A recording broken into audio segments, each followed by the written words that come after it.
Hello viewers, నేను Rohan. Welcome to social post. చాలా మంది students IIT, JEE, NEET exams లో క్వాలిఫై అయ్యి మంచి కాలేజీల్లో, యూనివర్సిటీల్లో సీట్ సంపాదించాలనుకొని ఆశపడుతూ ఉంటారు. కానీ కొన్ని సందర్భాల్లో చాలా మందికి ర్యాంక్ రాకపోవచ్చు. మరి ఆ ర్యాంక్ రాకపోవడానికి గల కారణాలు ఏంటి? స్టూడెంట్స్ ఎక్కువగా చేస్తున్నటువంటి తప్పులేంటి? జేఈఈ, ఐఐటి, నీట్ ఇలాంటి ఎగ్జామ్స్ లో మనం క్వాలిఫై అవ్వాలి, బెస్ట్ మార్క్స్ తెచ్చుకోవాలంటే ఏ టైంలో ప్రిపరేషన్ స్టార్ట్ చేయాలి? ముఖ్యంగా పేరెంట్స్ యొక్క తల్లిదండ్రులు ఆ ప్రిపరేషన్ ఏదైతే ఉంటుందో ఆ ఇచ్చే వాటిలో చేసేటువంటి తప్పులేంటో ఈ వీడియోలో డీటెయిల్ గా తెలుసుకునే ప్రయత్నం చేద్దాం. సో ఈ రోజు మనతో పాటు ఎక్సెల్ ఇన్స్టిట్యూషన్స్ ఫౌండర్ మొహిద్దీన్ గారు ఉన్నారు. ఆయనతో మాట్లాడదాం. హలో మొహిద్దీన్ గారు. హలో. అంటే మ్యాక్స్ ఆఫ్ స్టూడెంట్స్ ఎలా ఉంటారంటే ఫస్ట్ టు 10th అంతా నార్మల్ గా చదువుతూ ఉంటారు. అవును. సో 6th నుంచే మీరు ఐఐటి, జేఈ మెయిన్స్ కి ప్రిపరేషన్ అంటే ప్రెజర్ అనిపించదా? ఆ! ఈ ఇది చాలా దగ్గర విన్నానండి. నేను ఈ ప్రెషర్ అన్న వర్డ్ ప్రతి పేరెంట్, ప్రతి స్టూడెంట్ కామన్ గా వాడుతున్నారు. సరే అలానే అనుకుందామండి. ప్రెషర్ అవ్వదా అనుకుంటే ప్రెషర్ అవుతదండి. అనుకున్నప్పుడు మనం డాక్టర్ కల పెట్టుకున్నాం. ఇప్పుడు పిల్లల్ని 10th అయినాక తీసుకెళ్లి నీట్ లో వేస్తాం కదా. ఇప్పుడు నీట్ ర్యాంక్ రావడం కోసం ఒక ఏ కాలేజ్ అయినా, ఏ మంచి కాలేజ్ అయినా మార్నింగ్ నుంచి స్టార్ట్ చేస్తారు. ఈవినింగ్ వరకు క్లాసెస్ కంటిన్యూస్, అంటే ఎక్కడ బ్రేక్ ఉండదు. అంటే మీరు at a time high pressure లో పడేస్తున్నారు. అంటే నేనేమంటాను, పిల్లల్ని చిన్నప్పటి నుంచి మంచి కాన్సెప్ట్స్, అంటే ఇప్పుడు వాడు కొత్త టర్మ్స్ ఇంటర్మీడియట్కి వెళ్ళినప్పుడు అన్ని కొత్త టర్మ్స్, ఇంపల్స్ అంటారు, ఇంటిగ్రేషన్ అంటారు, డిఫరెన్షియేషన్ అంటారు. అసలు ఈ వర్డ్సే మనకు 10th లో కూడా కనబడదు. డే 1 మనకి ఫిజిక్స్ లో మీరు చూస్తే డిఫరెన్షియేషన్, ఇంటిగ్రేషన్ అన్న కాన్సెప్ట్స్ వాడతాం. ఏంటి ఇంటర్మీడియట్ ఫస్ట్ రోజు నుంచి అది మనకి 10th లో ఉండవు. అంటే ఈ కొత్త పదాలన్నీ ఒక్కసారిగా పిల్లల బ్రెయిన్ యాక్సెప్ట్ చెయ్యదండి.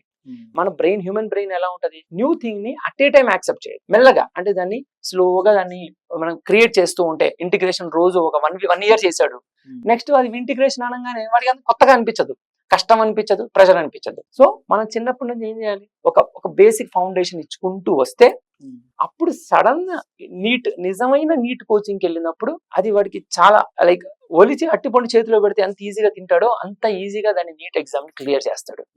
అలా కాకుండా మనం సడన్ గా తీసుకెళ్లి నీట్ లో పడేసాం, ఇవన్నీ వాడికి కష్టమే.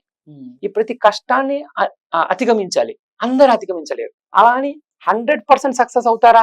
ఇక్కడ ఫౌండేషన్ ఇచ్చిన పిల్లలు 100% ఎక్కడ సక్సెస్ రేట్ ఉండదు, కానీ అట్ మోస్ట్ సక్సెస్ రేట్ ఉంటది. పిల్లల్ని చిన్నప్పటి నుంచి ఈ పదాలకి, ఈ ఫౌండేషన్ కి, జాయ్ఫుల్ లైఫ్ కి, అంటే ఈ ఫన్ ఉండాలి, ఈ ప్రతి టర్మ్ ని వాళ్ళు తెలుసుకుని ఉండాలి. అక్కడికి వెళ్ళినప్పుడు నేనేం కొత్తది నేర్చుకోవట్లా, తెలిసిందే కొద్దిగా బెటర్ గా నేర్చుకుంటున్నా. అంటే జేఈ, నీట్ లో కొన్ని లక్షల మంది స్టూడెంట్స్ ఎగ్జామ్స్ రాస్తుంటారు. అవునండి. ఎందుకు ఒక 100 మంది కూడా ఫస్ట్ ర్యాంక్ రాలేకపోతున్నారు? అంటే దానికి లిమిటెడ్ సీట్స్ ఉన్నాయి. ఇప్పుడు ఐఐటీస్ ఉన్నాయి, మనకి స్టేట్ కి ఒకటి ఉంది. మనకి ఐఐటి మన తెలంగాణలో హైదరాబాద్ ఒకటే ఉంది. అట్లనే ఇప్పుడు మన ఎన్ఐటి చూసుకుంటే మనకి వరంగల్ ఒకటే ఉంది. అట్లా ప్రతి స్టేట్ కి ఎన్ఐటి త్రిచి ఒకటే ఉంది, ఐఐటి ఖరగ్పూర్, ఐఐటి కాన్పూర్, అంటే ఒక స్టేట్ కి ఒకటి వేసుకోండి ఒక కాలేజ్.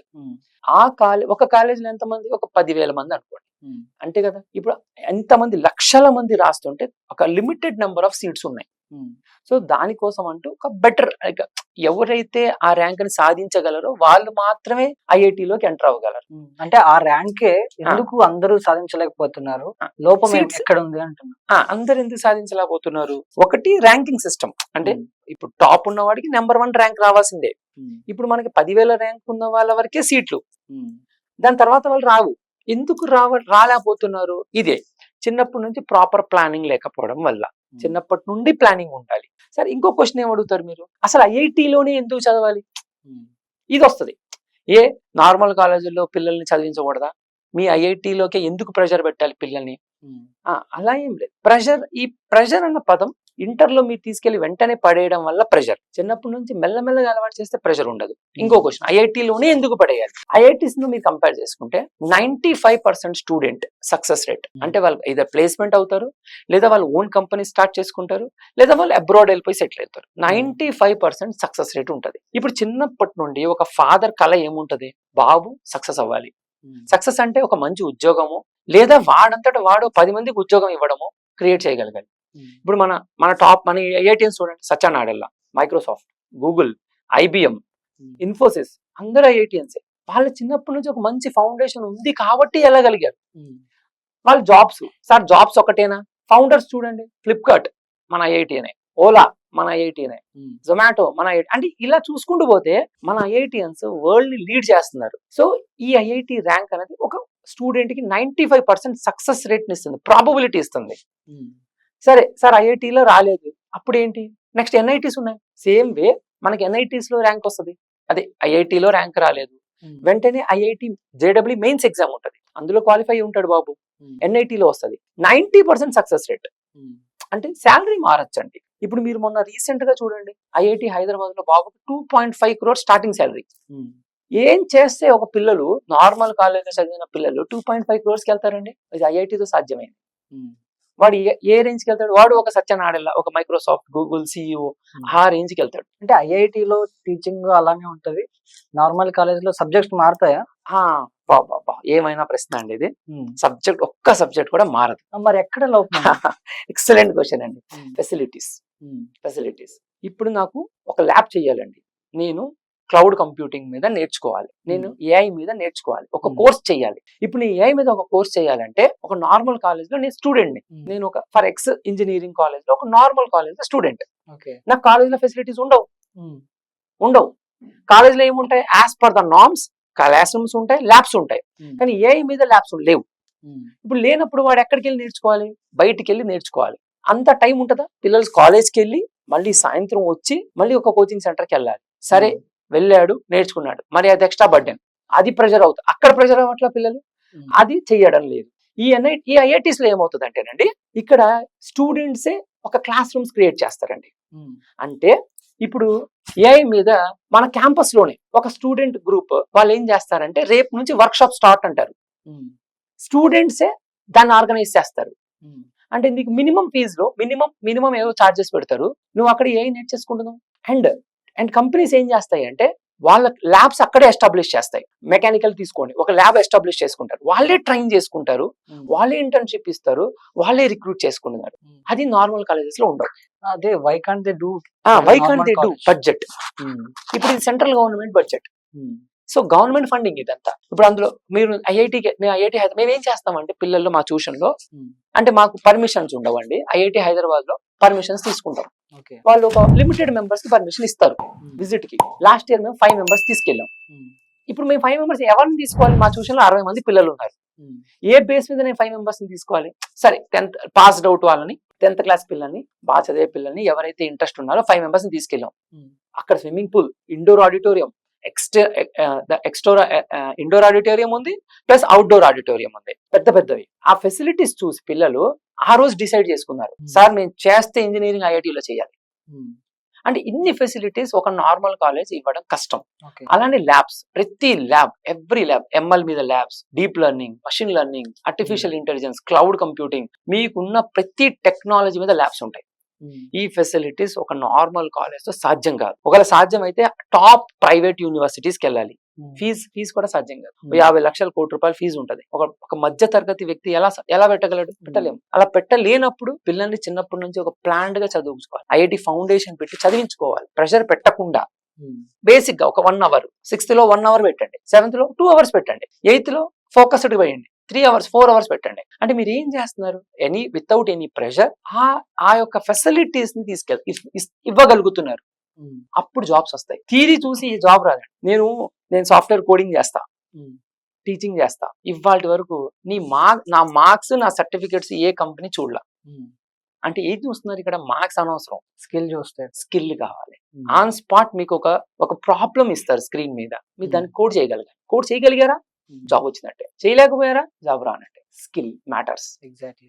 అది రావాలంటే పిల్లలకి ఆ ఫెసిలిటీస్ ని క్రియేట్ చేయగలగాలి. అంటే ఇంటర్ స్టూడెంట్స్ కూడా ఫిజిక్స్ అనగానే ఏమవుతారంటే, ఇంకా టూ మచ్, అది చాలా కష్టం అనుకుంటూ ఉంటారు, వదిలేస్తూ ఉంటారు. What was the reason inter students physics కష్టం అని అనుకోవడానికి, అని ఫీల్ అవ్వడానికి? అంటే నిజంగానే కష్టమా, లేకపోతే వాళ్ళు ఫీల్ అవుతున్నారు?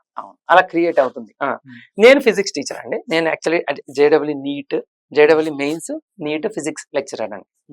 అండ్ మా ట్యూషన్ లో ఈ ఫిజిక్స్ కూడా మేము ప్రొవైడ్ చేస్తాం, ఇంటర్ ఫిజిక్స్ కి కూడా. ఇక్కడ ప్రాబ్లం ఎక్కడ వస్తుంది అంటేనండి, ఇదే థియరీ బేస్డ్ లెర్నింగ్. ఇప్పుడు ఏం చేస్తాం? ఒక ఫార్ములా F=ma అంతే, అది నేర్చేసుకున్నాం. అది ఎక్కడ అప్లై అవుతుంది, అసలు దాని యాక్టివిటీస్ ఏంటి? ఇప్పుడు ఫోర్సెస్ లో టైప్స్, గ్రావిటేషనల్ ఫోర్స్, అంతే. వాడు ఏం చేస్తాడు? ఆ ఫార్ములాని బైహార్ట్ చేసేసాడు. చేసేసి నాకు అన్ని వచ్చు అనుకుంటాడు. ఆ క్వశ్చన్ లో ఏదో ట్విస్ట్ చేస్తాడు, అది అర్థం చేసుకోవడం, అది అర్థమయ్యేలా చెప్పడం లేదు. అంటే నాకు కూడా డౌట్ అండి, ఆ, a+b² నేను చిన్నప్పుడు ఎప్పుడో నేర్చుకున్నాను, అవునండి. ఇప్పటిదాకా నా లైఫ్ లో ఎప్పుడు అది ఉపయోగపడలేదు ఎప్పుడు అనిపిస్తది.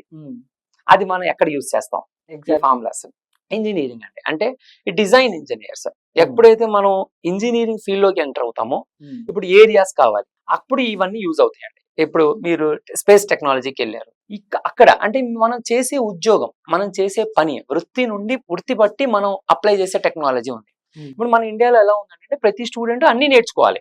ఇప్పుడు మీరు ఎంపీసీ తీసుకున్నారు, మీరు బైపీసీ తీసుకున్నారు, మీరు ఫిజిక్స్ చదవాలి, కెమిస్ట్రీ చదవాలి, బాటనీ చదవాలి, జువాలజీ చదవాలి. ఎక్కువగా మనం వాడేది ఏంటి? Botany, zoology. ఇప్పుడు వాడు అగ్రికల్చర్ వైపు వెళ్తే బాటనీ, వాడు హ్యూమన్ ఎంబీబీఎస్ వైపు వెళ్తే జువాలజీ. సార్ నేను ఎందుకు నేర్చుకున్నట్టు కెమిస్ట్రీ, ఫిజిక్స్?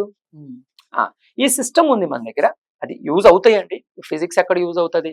వేవ్స్ ఉంటాయి, చాలా కొన్ని టాపిక్స్ ఉంటాయి యూజ్ అవుతాయి. ఫస్ట్ ఫిజిక్స్ ఎందుకు టఫ్ అయిపోతుందంటే ఈ ఫార్ములా బేస్డ్ లెర్నింగ్, ఈ బట్టిఫై బేస్డ్ లెర్నింగ్ తీసుకొస్తున్నారండి. ఈ most of the corporate colleges ఏం చేస్తాయి అంటే ఈ ఒక సిస్టమ్ వాళ్ళు ఇచ్చేస్తారు, అదే టీచ్ చేయాలి, అందులో ఉన్న టీచర్ అదే టీచ్ చేయాలి. అంతేగాని అది దాటి టీచ్ చేయకూడదు, అందులో ఉన్న ప్రతిదీ చెప్పాలి. అవన్నీ ఫార్ములా బేస్డ్. అంటే ఈ క్వశ్చన్ కి ఈ ఫార్ములా, ఈ క్వశ్చన్ కి ఈ ఫార్ములా. వాడు అదే క్వశ్చన్ ఇస్తాడండి ఎగ్జామ్ లో? ఇవ్వడు. వాడు క్వశ్చన్ ఏదో ట్విస్ట్ చేస్తాడు, ఎక్కడో చిన్న ట్విస్ట్ ఇస్తాడు, ఆ ఫార్ములా అప్లై కాదు, మార్క్స్ పోతున్నాయి. వాడు ఎన్ని ఫార్ములాస్ గుర్తు పెట్టుకున్నా నాకు ఎందుకు మార్క్స్ రావట్లేదు అన్న ద్వారంలోకి వెళ్ళిపోతున్నాడు, థింకింగ్ లోకి వెళ్ళిపోతున్నాడు. అది కరెక్ట్ లెర్నింగ్ కాదు. కాన్సెప్ట్స్ పట్టుకోవాలి, కాన్సెప్ట్స్ నేర్చుకోవాలి. నేర్చుకుని ఫార్ములా అండి టైంని సేవ్ చేస్తుందేమో, కానీ క్వశ్చన్ అయిపోతుంది కదా ఇక్కడ. సో కాన్సెప్ట్స్ బేస్డ్ చేసుకుని లెర్నింగ్ చేసుకోవాలి, ప్రాక్టికల్ బేస్ చేసుకుని లెర్నింగ్ చేసుకోవాలి. ఈవెన్ ఇంటర్మీడియట్కి వెళ్ళినా కూడా కాన్సెప్ట్స్ ని పట్టుకోవాలి, ఫార్ములాస్ ని కాదండి. సో దీని వల్ల ఫిజిక్స్ టఫ్ అయిపోతుంది.